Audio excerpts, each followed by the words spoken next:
پچھلی قسط کے اندر ہم نے ضلع گجرات کے اندر صادر ہونے والی سبقت لسانی کے حوالہ سے چند معروضات پیش کی تھی، اور مسلم شریف کے حوالہ سے ہم نے عرض کی تھی کہ سبقت لسانی والے جملہ کو محفوظ رکھنے کی وجہ سے حکم کفر و ارتداد نہیں لگتا،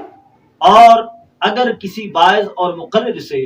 سبقت لسانی واقع ہوئی اور کسی شخص نے اس کے اس بیان کو ریکارڈ کیا اور اپنے پاس کیسٹ کے اندر محفوظ کیا تو اس پر حکم کفر و ارتداد نہیں لگے گا۔ سبقت لسانی تو کجا رہی، اگر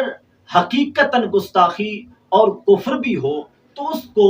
ریکارڈ کرنا اور محفوظ رکھنا یہ خود معترضین کے ہاں پایا جاتا ہے۔ بتائیے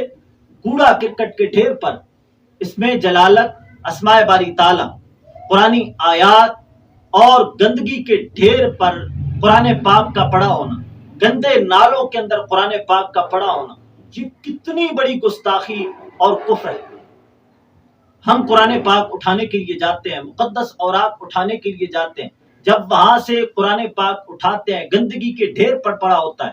اور گندے نالوں کے اندر پڑا ہوتا ہے، وہاں پر ہم اس کی ویڈیو بناتے ہیں اور اس ویڈیو کو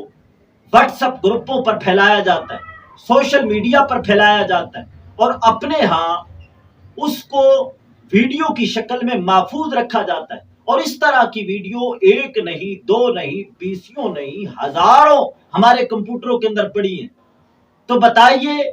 اگر سبقت لسانی والی ریکارڈنگ کو محفوظ رکھنے کی وجہ سے اس پر حکم کفر و ارتداد لگتا ہے تو یہ حقیقتاً گستاخی اور حقیقتاً کفر، اس کی ویڈیو بنانے والے پر حکم کفر و ارتداد کیوں نہیں لگتا؟ کیا شرع پاک کے احکام سارے کے سارے کسی اور کے لیے ہیں، ہمارے لیے نہیں ہے؟ یہ تو سیکولر قوم کا نظریہ تھا کہ وہ شرع پاک کے احکام سارے کے سارے مولویوں کے لیے قرار دیتے تھے، داڑھی، نماز، باقی اس طرح کے مسائل وہ سارے کے سارے مولویوں کے لیے قرار دیتے تھے اور اپنے آپ کو احکام شرع سے مستثنا جانتے تھے۔ کیا یہ بیماری ہمارے اندر بھی تو نہیں پیدا ہو رہی؟ کوئی اور کرے تو کفر ہو اور کوئی اور کرے تو اس کے لیے ناجائز ہو، لیکن ہم کریں تو ہمارے لیے جائز ہو۔ یہ ایک میری ذہنی خلش تھی جو آپ کی خدمت میں عرض کی ہے۔ اللہ تعالی سمجھ عطا فرمائے۔ والسلام مع الاکرام۔